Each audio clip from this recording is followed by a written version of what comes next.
Ain't too far into CP time. I'm doing better. All right. Good. It is another lovely Tuesday night with the People's Pride Project. And you know that means we're having a couch conversation. And this week's couch conversation is none other than Mr. Corey Jackson. Hello, hello. Hello, hello, Mr. RU alumni. Yeah, there you go. Hey, you know we got to represent our community small. We got to make it bigger. Yeah, for real. So let the people know what your exact title is before I botch it up. I'm the Senior Director of Operations for MedMen, which is one of the bigger multi-state operators in the cannabis space in the United States. That alone, that mouthful alone, I'm very proud of you, my friend. Thank you. I am. I like when people I know move into these spaces of big titles and big things, knocking down doors and where they don't expect us to be. So congratulations on all of it. Of course. Thank you. Appreciate it. You're very welcome. So what exactly do you do in the cannabis space? So I've done a couple different things. I've been a plant manager, which is a GM over a manufacturing and cultivation facility. Mm-hmm. I've been over multiple facilities, built facilities, taken down facilities, and then also worked more on the side of getting all the equipment, setting up the standard operating procedures, all of that kind of minutia of how to do the business, how to operate and run a facility, or start up a facility from scratch, and then managing loads of people during that process. It sounds like a lot, but I like it. I like it. Yeah. You know, cannabis in our community has a love-hate relationship, if Yep. we can call it that. It definitely is. It's I feel like we've popularized it, but we also face most of the backlash from it. Uh-huh. So now that it's becoming this phenomenon, across the country of legalization, and now everybody can kind of get their hands in the pot. Yep. It's been presenting a lot of mixed emotions and a lot of questions. We were the corner boys. We were the undercover community that did. I mean, and so much of what we know as everybody's it's cannabis, but we knew it as everything but. So how do you think that does that work to an advantage for us, a disadvantage? Like, where do you feel that we kind of fit as this thing is evolving? So it's a two-part. So there's the social equity part, right? That is kind of more obvious and everyone's aware of, there's millions of Black and brown people in jail right now for cannabis-related crimes, right? Mm-hmm. So there's the social equity part of people being freed from jail. And, that's a big push in a lot of states. I think the only state that's really gotten it, we'll see, perfect so far is New York, with their recently going legal last week and basically saying anyone that is, in prison based on the new current legal laws and limits is going to be freed. That's great. But there is still a loophole with that people don't realize, which is most of the time, if if a police officer caught a corner boy with his stash, he probably also caught him with a weapon on him. And they're not freeing you from your weapon charge. So just because you meet all the necessary things to be free on your drug charge doesn't mean you're going to be free because you probably had a weapon and you're not going to be free on the weapon charge. Does it give you room to get your attorney in the fight and, maybe get appeals or get released on probation or parole or some sort? Of course. But there are loopholes. If there's anything else tacked on to your cannabis-related charge, you still might be doing jail time. And that's the difference. That's the part people have to realize is just because weed is legal doesn't mean that all the other things that go with it necessarily are. And then even with that, there's still limitations. I know for New York, it was think they just came out. It was 3 ounces you can have on you in your car, 5 pounds in your house, which are good, huge, very high limits for a recreational smoker or somebody like that. But if you was 10 years ago selling, 5 pounds isn't that crazy. Um, so there are give and take with that, right? So that's the social equity side. And granted, every state hasn't done it right. So I'm just naming one state that did do it right. There, all these other states, a lot of them still have people in jail right now for cannabis-related crimes, even though it's legal to have cannabis right now. And some states are leaving it to individual municipalities, like California, where individual cities and towns and counties are doing it on their own, separate from the actual state. And then there's the other part that if you're doing Fed time for it, that it's still illegal federally. Federally, so it's still a class one narcotic, the same as heroin and cocaine. So Fed time, you're not going to be free. It's only state time with nothing else attached to it. If you're in a state that actually is, redacting sentences and things of that nature. Uh, but I would say the best one that I've seen so far to come across is New York's. Then the other side is the business of it, right? How do Black and brown people get into the business of it? Yeah. The same systemic issues that have held us out of other industries and making money in general still are holding us out of this, which are to get a cannabis license in most states, you got to have $500,000, $1 million+ So if all the other systemic things in life didn't allow you to amass $500,000, you're still not getting a cannabis license, right?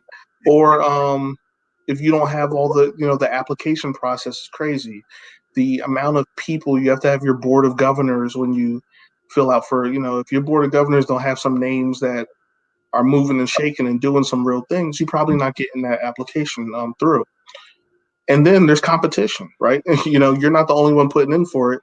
It might be a couple hundred people and companies putting in for it, including the big dogs like I work for, the multi-state operators that have billions of dollars at their disposal. So, it's not going to be easy. Now, this is the part New Jersey specifically did pretty well. New Jersey, which has done a horrible job of getting it released and actually making it into process, at least in the current bill that passed, they have what's called a conditional license, which means you fill out the application, do everything like everybody else.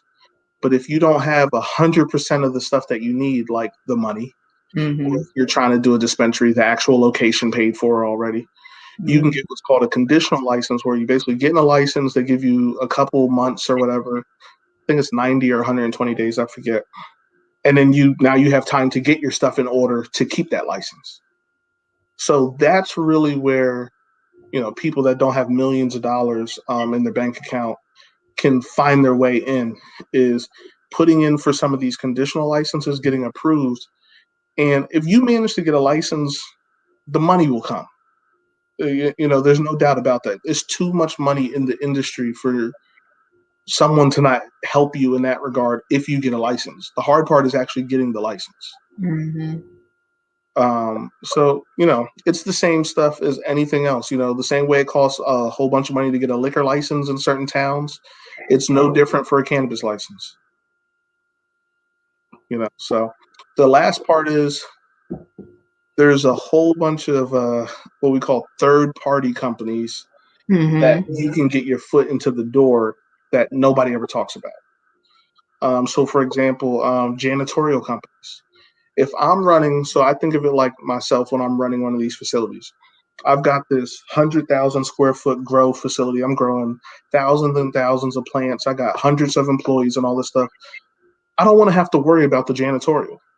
Right. It's like the farthest thing from my mind. I don't even want to have to worry about the security team. I want those things where I pay someone, they have their own insurance, they already know what they got to do, and that just happens on its own. So there's a lot of things like that you can do that get your foot into the door and make good money without necessarily having a license. So you can have a janitorial company and have all of your employees do the state issued background checks to be allowed into cannabis facilities. And then it's just like any other janitor. You're going from facility to facility trying to earn that contract. But if your employees are already background checked through the state to be allowed into a cannabis facility, you got a leg up on everybody else. Same thing if you have like a temp agency. So when I worked for a lot of these other companies in my career, a lot of their employees were temps. A lot they didn't want to because nobody wants to pay people healthcare benefits. Healthcare benefits are a lot of money, so they use temps. Well, that's no different in the cannabis industry. If you're running a little temp agency and you got, let's say, 10 to 20 temps, but all of them have had their background checks and can go in and work in a cannabis facility, that's the win. Same thing if you're an ex-police officer or ex-probation officer and you have your gun license where you can actually carry a weapon in New Jersey, which is damn near impossible. Yeah. If I had that, if me and a couple friends all were ex-cops or ex-correction officers, all had our license to carry a weapon, I'd create a security company purely based on cannabis because it's hard to have armed security in New Jersey, let alone armed security with that cannabis background check, which should be easy for a cop to get, to be able to be in a cannabis facility and be security at a cannabis facility. So there's a whole bunch of money in that stuff. I think I've been following what I don't know if you're familiar with Canalux brand. Like I think that's another great way for people with less capital upfront, to backdoor into the industry because their whole marketing is based on luxury, paraphernalia. Yep. So you never touch anything. You don't need all the extra paperwork, but you've managed to secure a footing in this industry that's blowing up on the backs of everybody else. So Correct. I think that's a really good way to do it. I remember when I was first looking into the whole application process, there was something about they were setting aside a certain number for women-owned businesses and my own minority businesses. I forget what the percentage was, but even that was supposed to be an easier way to get involved. But that was ridiculous. Yeah. Like, yeah. There's loopholes with everything. So, for example, in the state of Florida, multiple people have lawsuits out against the state because there's not a single minority-owned cannabis company in the state of Florida. You're talking about the third biggest populous state in the country, with a very vibrant medical cannabis culture. There's no black folks doing it. Not that black folks haven't tried, because it's a great place for rich people in general to be because they don't have any state tax. So I know of like a group of ex-NFL players that all are millionaires, of course, and that have applied and have the money. So that's not the issue. And still can't get a license in the state of Florida because Florida has loopholes in their licensing that say you have to, own a company in the state for 20 years or something, whatever, which is basically just kind of their own form of voter suppression in a sense. It's like, hey, we know none of you have owned businesses in the agricultural space in Florida for 20 years, so we don't have to worry about any of y'all getting a license. So it's easier to reject people. And they'll have to fix that eventually because the social equity part will come into it. At least you see the more Northeast states putting that into their bills up front, right? Because they have probably more Democratic, liberal, and minority members in their politics, in their state politics, that can force that into the bills. But really, it's about understanding how to get a license and having a way to get funding.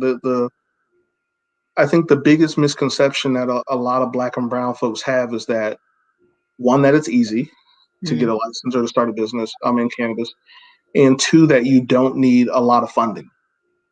It's a lot of money to run a cannabis company. It's not cheap.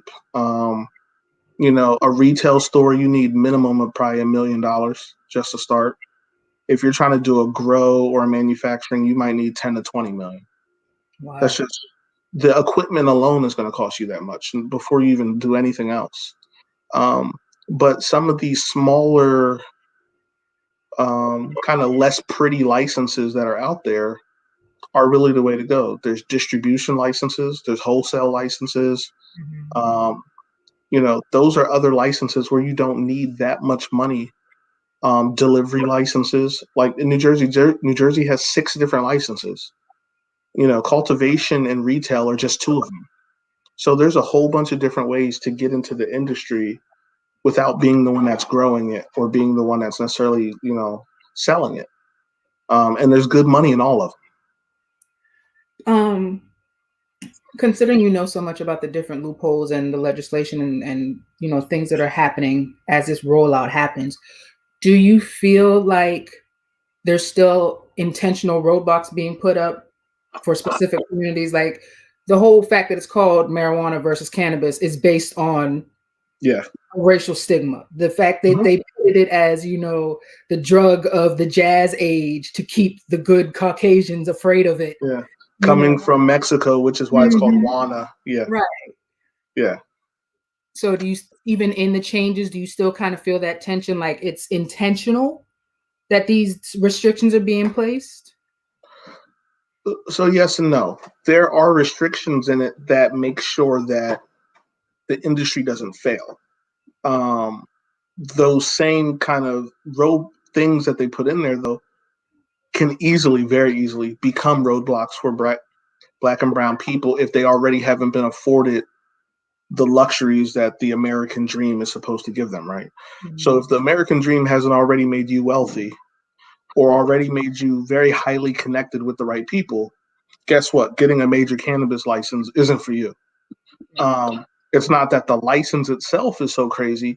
It's that you need certain things to get that license and to get through all the other people. Now, what we hope is that, like you said, the whole 25% have to be minority owned and things of that nature. What we hope is that you really have someone good at the top of that who's approving these licenses to actually make sure that happens. Um, One of the big misnomers is like the word diversity. So a lot of companies, and we're talking like Fortune 500 companies, talk about their diversity number. Do you know what group is counted in your diversity number? White women. So here you go. So a lot of companies go, oh, we have 40% diversity. But if they took white women out of it, they drop to single digits, That's right? true. So because they're women, of course, it counts as diversity, but they're still white women. They're not black and brown folks, right? Mhm. Shoot, they're not even our Indian. We live in New Jersey, huge Indian communities, huge Spanish speaking communities. Um, there's just a lot of loopholes and all this stuff. The wording is really important, right? Mhm. Um, so I think that is the kind of stuff where you have to pay attention to of who's actually approving these licenses, who's on that board for approvals, and when they say diversity, what do they actually mean? When they say minority, what do they actually mean? Because those can actually be broad statements when people don't really drill down on what that means. And it's Yeah. something that's used, that's tricked and played with a lot in the Fortune 500 world. Mhm. We'll see if it happens in the cannabis world. But trust and believe. Last month was Women's Month, right? And if Mhm. you follow any major website or IG account or LinkedIn account of these big cannabis groups and pro cannabis groups, all through Women's Month they post, oh, all these wonderful women in cannabis, and they're all white women. It's just the truth, because that trickle down economics has not come to black and brown women, let alone black and brown people in general. But Right. I'm just speaking on Women's Month in general. It's those roadblocks still exist at some point, and it is going to hit someone at some point. And currently, right now, it's still hitting.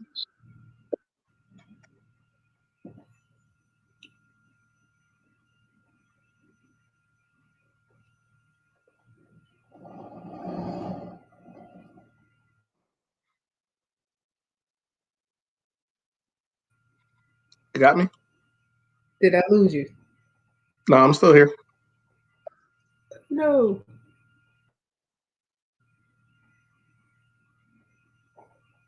I see you now.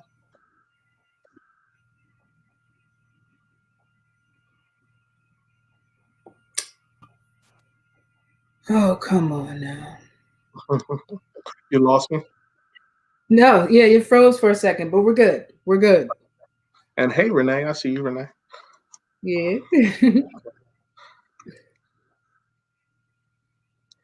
So I'm sorry. The last thing we were still talking about the disproportionate diversity title. It's the same thing as white women are the majority of recipients of affirmative action laws. Like it's the Yeah, same dynamic.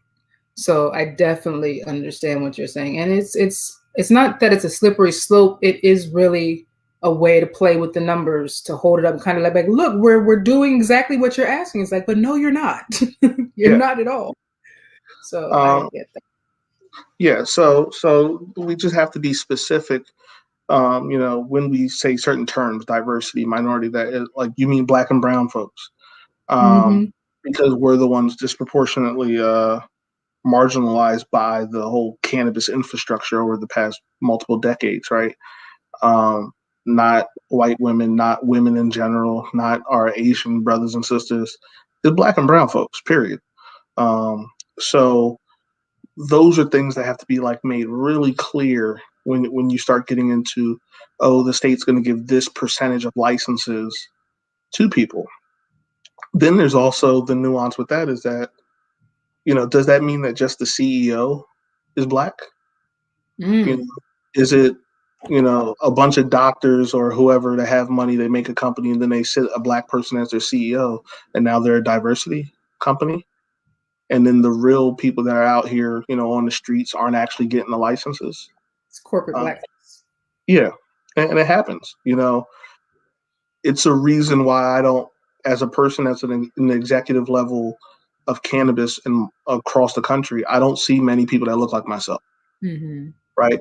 And trust and believe every time one of these states in the Northeast specifically come up in licenses are available or stuff is looking like it's going to go recreational, I get a whole bunch of calls from all these staffing agencies about how they have all these cannabis positions available for me because I'm a black person in the industry, Right. right?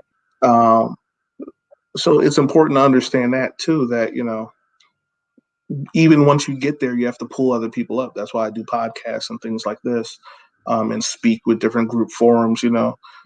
just in telling, talking about the third party options that are out there. That's $1 million deal, right? That's $1 million idea, right? Gilly has a podcast, Gilly the Kid, called $1 million worth of game. Like, if you already have a cleaning company, just go get a license with cannabis. Or if you already have a staffing agency, just go get a license. It's that simple. Um, it's just people aren't talking about that. But that's a lot of ways of how people are working their way into the industry, you know? Yeah. And I mean, as with anything else, it feels like it's a lot of who you know, who you rubbing elbows with, who can, what's the Yeah. password you into the meeting. So I get it. Well, I'll also say this. I've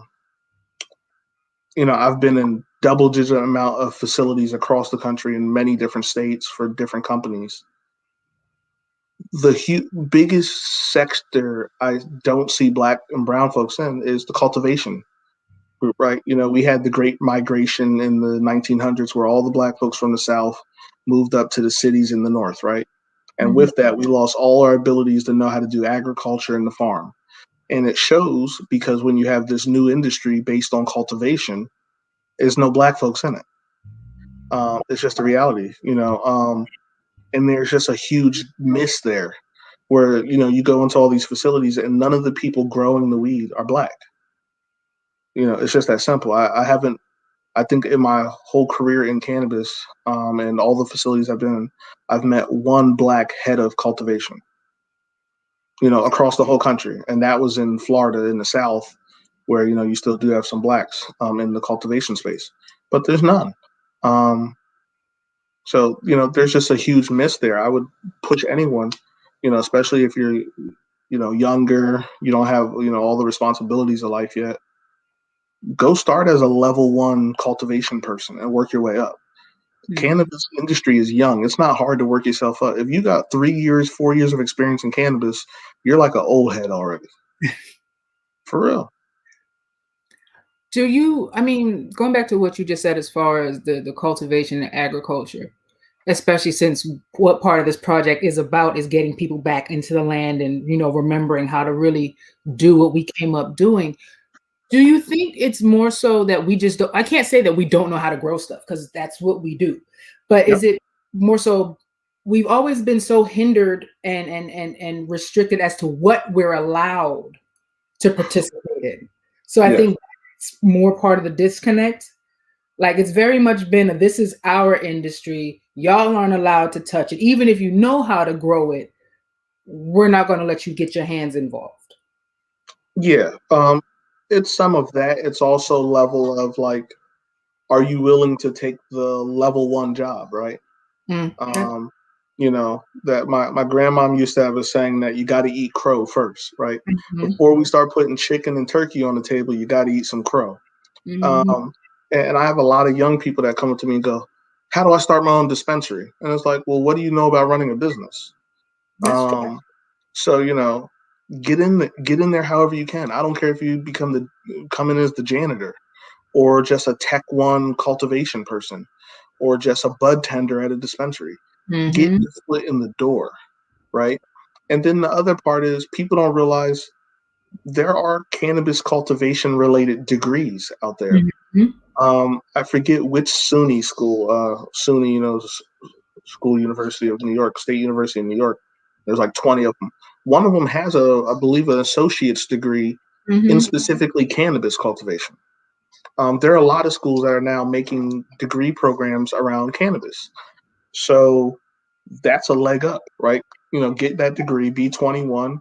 And when you apply to all these companies, you're coming in with some level of skill set or at least base of knowledge that most of the other people are applying don't. As a person that hires people and sees plenty of resumes of people applying for jobs, people are coming from every industry, every background. If I Mm-hmm. put up a cultivation tech one job right now, I'll get 100 people from Walmart, Target, McDonald's, Burger King, everywhere, because people are just trying to get their foot in the door. How do you make yourself stand out? Go get that associate's degree in cultivation. Get something that says, "Hey, in these sea of resumes, look at me," right? Right. Because these are the lower level jobs, right? That we're talking about. Get your foot in the door. I've seen plenty of people come in as janitorial workers in cannabis and now work in one of the other departments, but they had to get in the building. And it And so many people want to get in, it's hard. And it, like you just said, it really has opened a whole other pathway of education because I'm an herbalist. I have, documentation, all that. My specific concentration in herbalism is cannabis, marijuana, and psychotropic herbs. Like Yeah.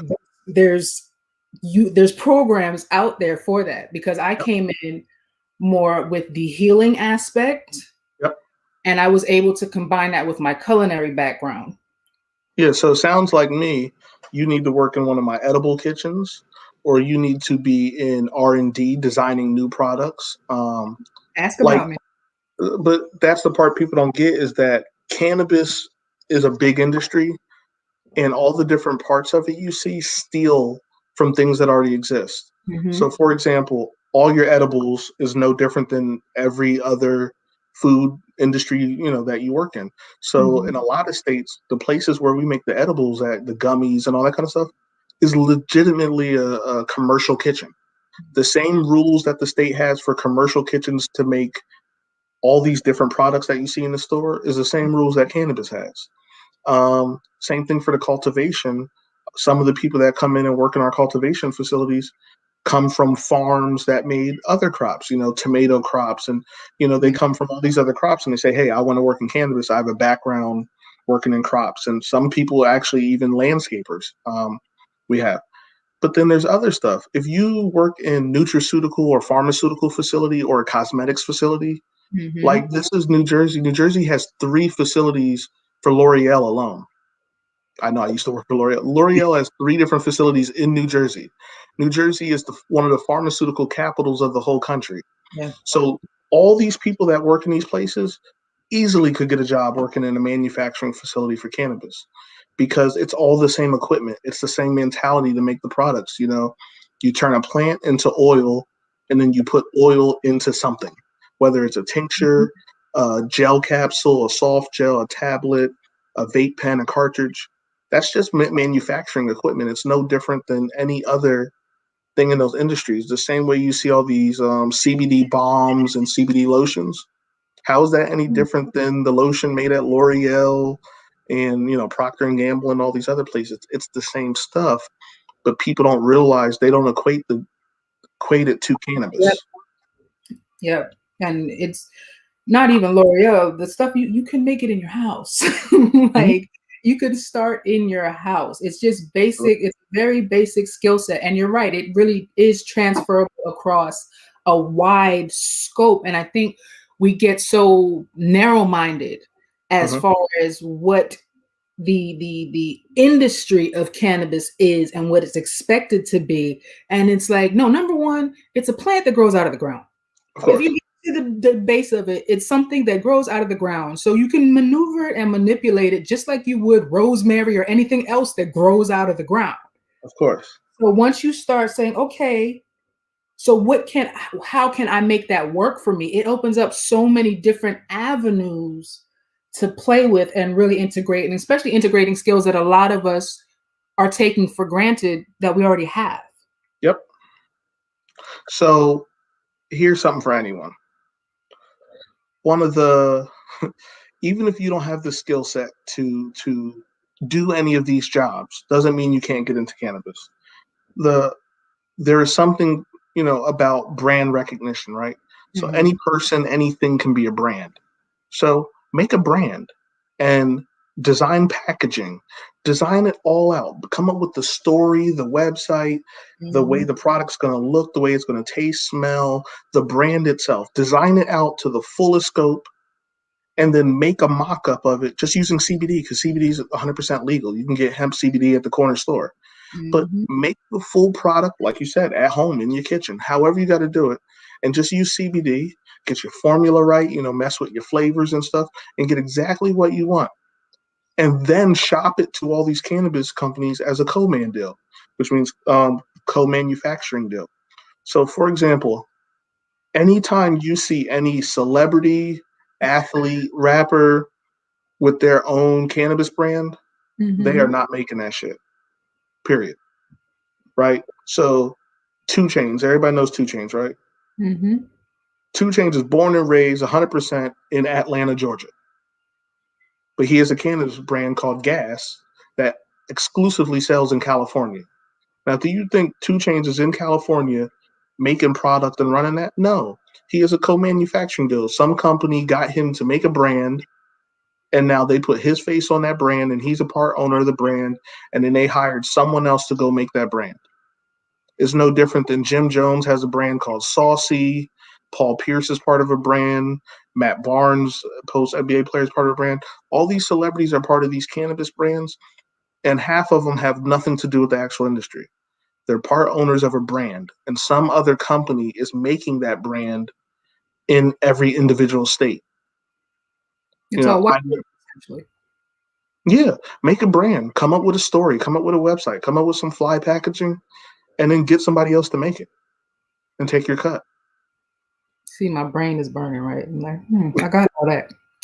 So, yeah, so and this is really something that's special about cannabis is because it's legal in all these states, but illegal federally, you can't take it across state lines, right?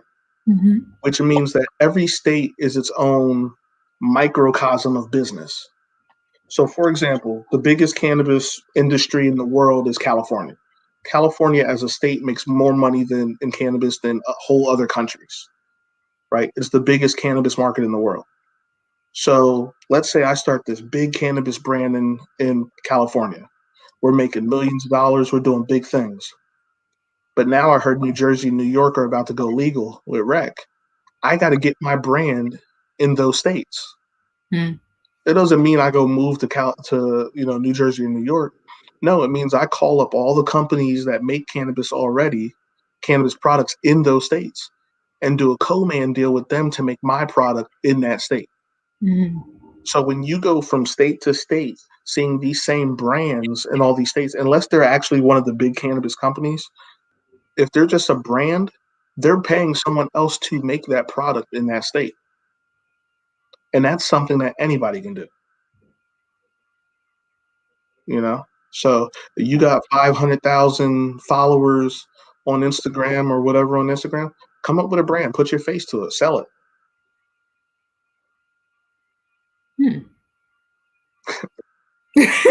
Like the wheels are spinning. Like the same, like even for you, right?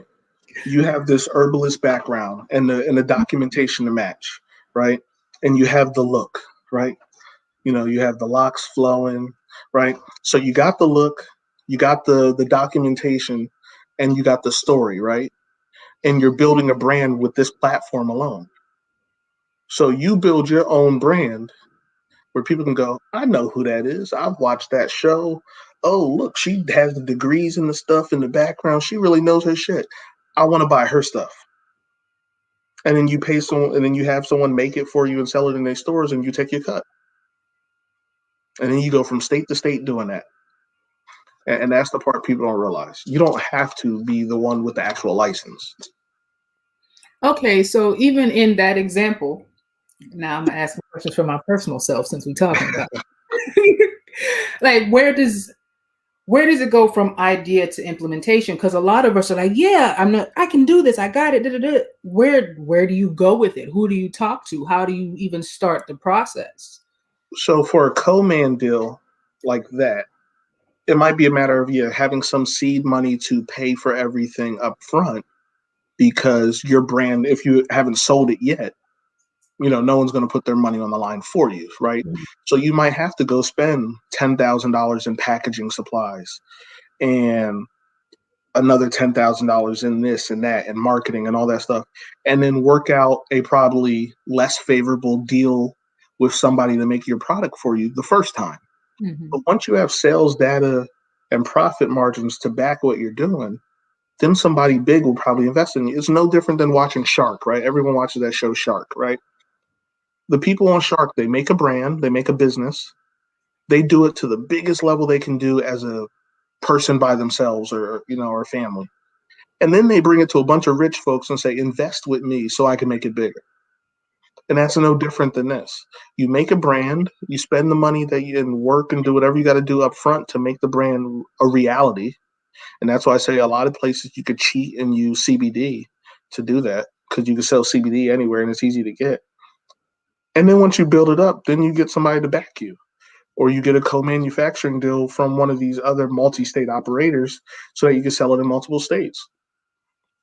Like, for example, everyone remembers Cheech and Chong. Cheech and Chong are like legends of cannabis, right? Mm-hmm. So Chong has a brand called Chong's Choice, big in California. It also sells in Nevada and Arizona and all these other states. Now, Mr. Chong is old. He don't know nothing about that brand. They send him a check every month. They make sure he is fully supplied with all the weed that he needs in his personal stash. And anytime he get up somewhere, he talk about smoke Chong's Choice, right? But he don't have nothing to do with that. I know because I've been in the facility that made his product in multiple states, right? He wasn't there, right? And so it is big business to do co-manufacturing deals to make products for other people. It's no different than when people talk about like ShopRite brand of cereal, right? Mm-hmm. You can buy the ShopRite brand Lucky Charms because they made in the same plant that they make Lucky Charms. Well, yeah, that means that ShopRite has a co-man deal with Kellogg's, Post, General Mills, one of these companies to say, hey, we'll give you all of this shelf space to sell your products, but we also need you to make our brand for cheap. It's no different.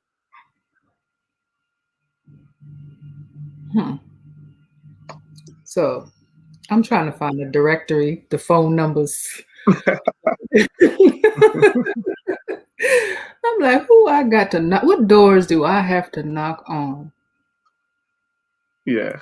It's buzzing. It's buzzing. I'm intrigued by all of this. This is fantastic. A lot of this stuff is just doing your homework, looking up who currently has a license in the state, right?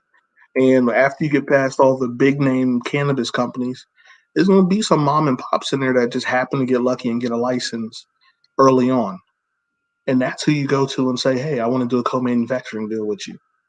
And then you go to, currently New Jersey only has 13 dispensaries, but soon it will have a lot more. Right. You go to all those dispensary owners and say, hey, I need you to sell my products.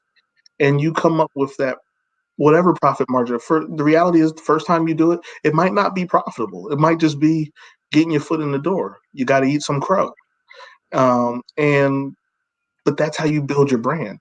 And maybe the first 5 dispensaries, it's a break even, but the next 5 dispensaries are profit. And then the next state is really profit, right?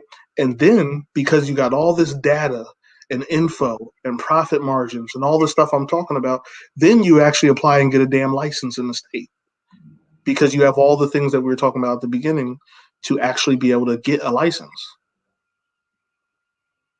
But you got to go through the steps and you got to understand that you can be very impactful in an industry without necessarily owning something in the industry.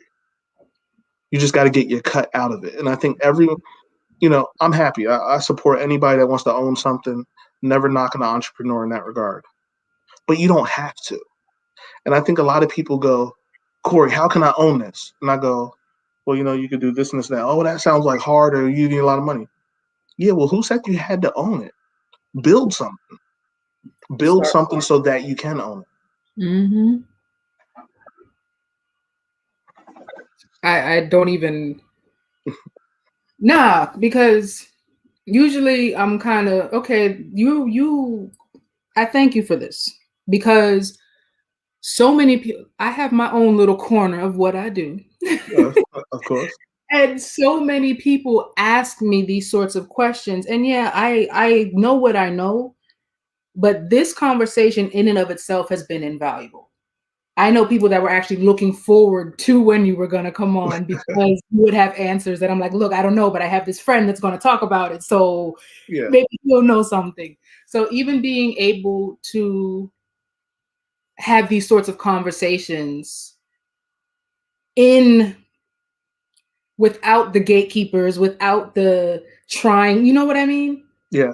It's an immense opportunity that I don't think we take enough advantage of, and we don't open ourselves up enough to on this topic or so many other things. Like we really don't.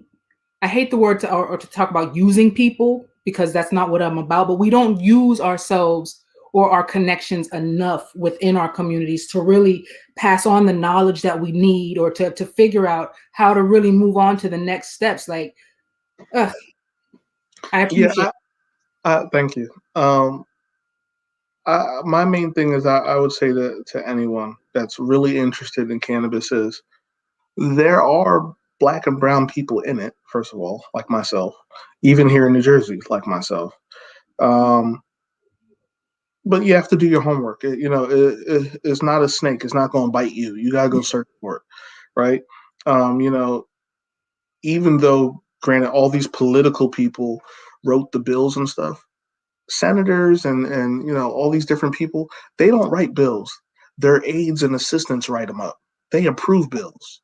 And you know who all their aides and assistants are? Lower level black and brown lawyers, straight out of law school, right?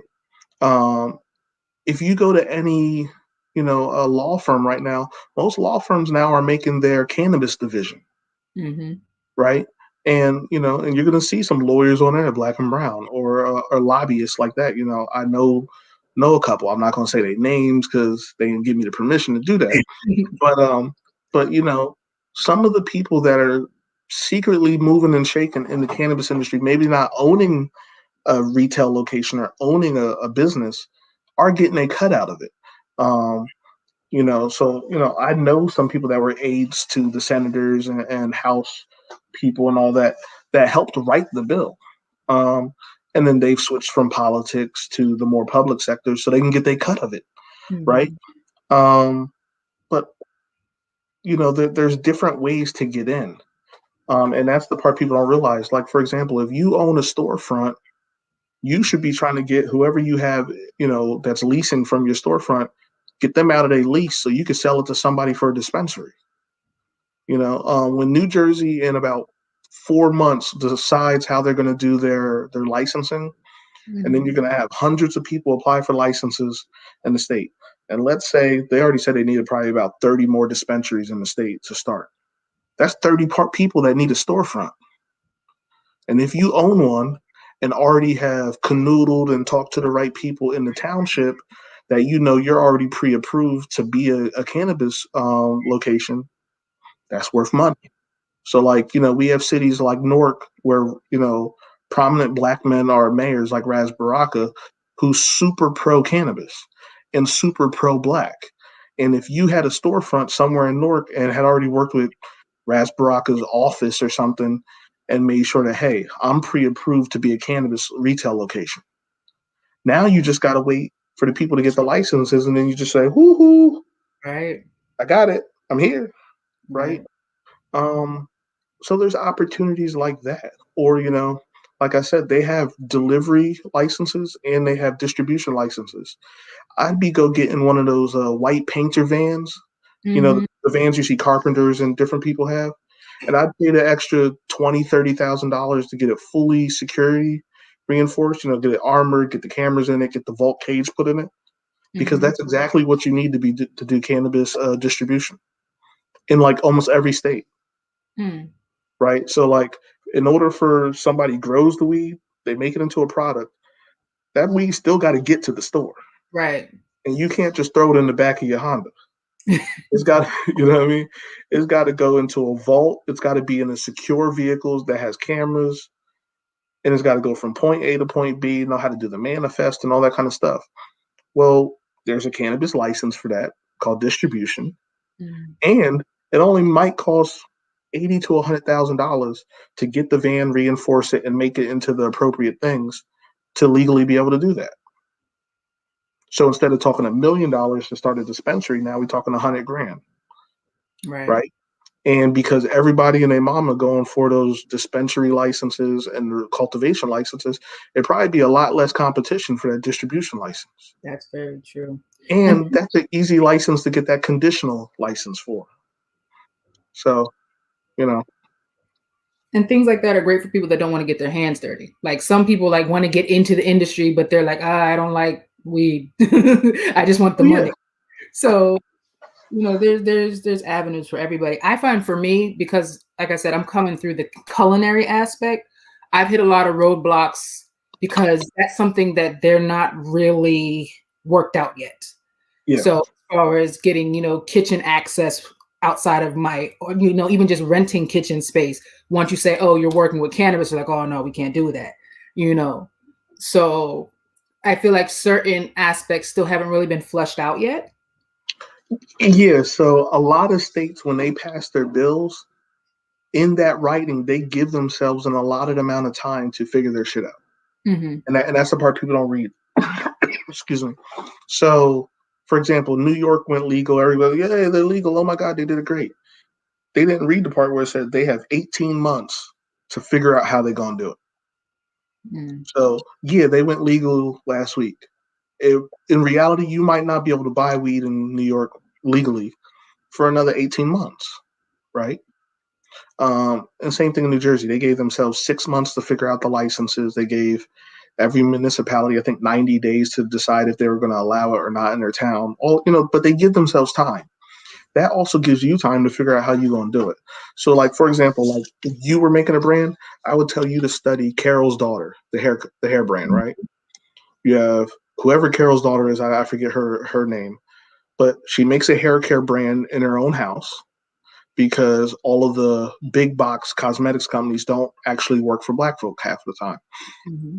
So she makes her own brand using the stuff that we all know, cocoa butter, shea butter, all the good stuff, all the juices and berries. And she's selling it, and she makes a website, and now it's selling all over the place, and now you got celebrities talking about it.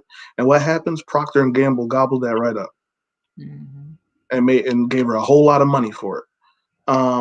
A lot of the black brands that we use, that we grew up with, a lot of people don't realize these big corporations own them because at some point that person, if you make a brand big enough to scare somebody or start taking Yep. market share, somebody gonna take it from you.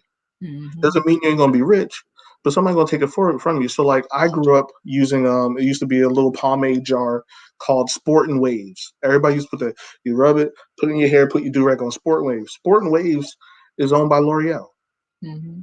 because it's under a brand called Soft Sheen Carson. Everybody knows the brand Soft Sheen Carson. They're the ones that make Magic Shave and all that Mm-hmm. different stuff.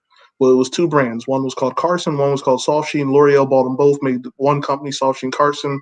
All that stuff been made by a French-owned company this whole time, right? Carol's daughter is owned by Procter and Gamble, right? All these companies buy them out because somebody made a company so big that they couldn't be ignored.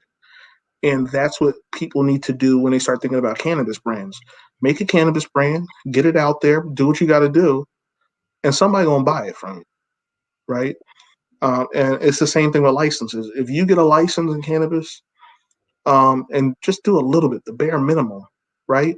So that the whatever the bare minimum is to keep the license, one of these big multi-state companies is going to come up and buy it from you anyway. Mm-hmm. Um, cannabis licenses in these states be selling for 50 million, $70 million. Like, this is not hard stuff. You can Google this stuff. You just look up, cannabis license bought and pick a state, and you'll see, oh, so and so. I'm not going to name the companies because I work with them, but so and so bought that license from a farmer for $50 million. Mm-hmm. So some farmer in whatever state got $50 million now or $70 million.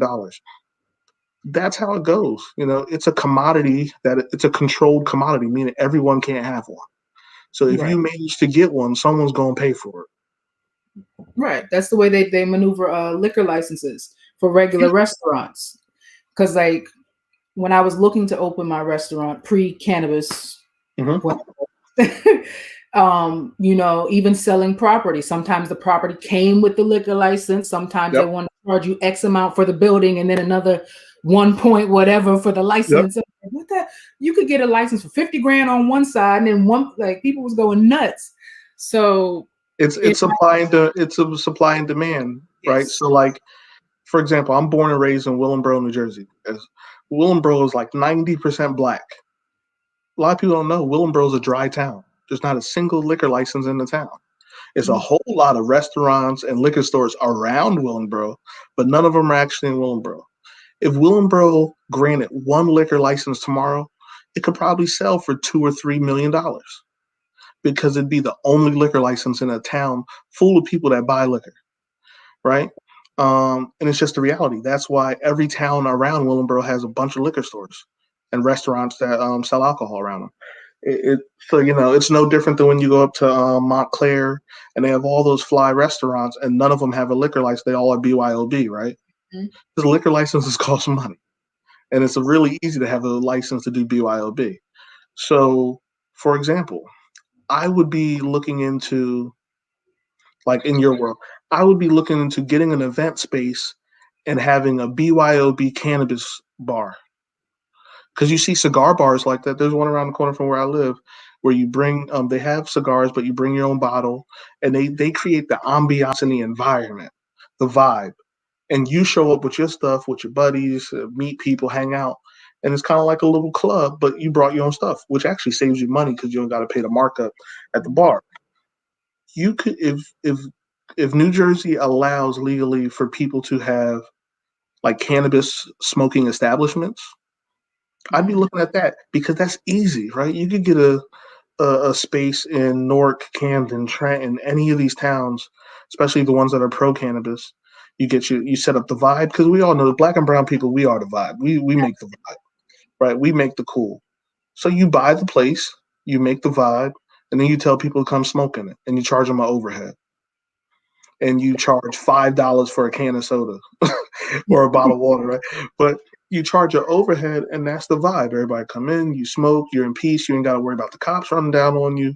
You get to talk to like-minded people that all smoke weed, and everything's good. And you don't even need a cannabis light. You ain't got to sell nothing, grow nothing, nothing. That's So fucking stupid, yo. I'm sorry, that yo. That right there. yeah, I can give you the game.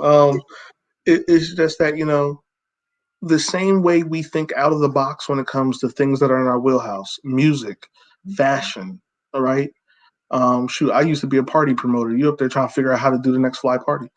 You got to think that same way when it comes to cannabis. They gave you the rules. They done passed the bill. Everything's written there. You just got to want to sit there and read hundreds of pages of it. But they tell you how they're going to allow you to do it. So now that you got the rule book, you got to figure out how to play the game. Absolutely. And I think that's the part a lot of people don't take the time to do. I see you, Javon. What's up? I've told you, people were waiting for this one. They knew it. People were waiting for this one. So plenty of knowledge dropped. That's that. Usually I'm talking through the whole interview. I'm sitting like, yo, I could do this shit. Yeah, it's and just if people aren't in New Jersey, every state is different. That's why I'm specifying what state I'm talking about when I say it. Mhm, mhm. Um, certain states you can home grow, certain states you can't. Um, certain states have different legal limits you're allowed to have on you. So you definitely want to know that before you start running around with stuff in your pocket Right. or have stuff in your house. Um, certain airports will let you fly with it. Like a big thing is LAX will not stop you for it's a certain amount. It's 24 ounces, something like that, of weed. You could go to California, buy your weed legally, go right into LAX. They could look right through your bag, see the weed in there, have a nice day. You hop on the flight. Now, I'm saying, don't get caught by a Well, federal air marshal and don't get caught when you land back in Newark or Philly. But leaving LAX is 100% legal. They don't want to deal with trying to stop people with weed in their bag because the biggest cannabis market in the world. It's just not worth the headache for them, right? yeah. Because even though it's federal property, as all airports are, the feds hand it over to the state police. The state police go, it's legal. I can't arrest you for that. And then it just becomes this gray zone. So LAX has actually written out publications saying they are not arresting people for like small amounts of weed on. You So know, it really comes down to doing your homework, doing your research, knowing what you're dealing with, yeah. and not just jumping off the coffee table because now it's trendy and everybody wants to jump in on it. It's the easiest thing in the world. So like, here we go.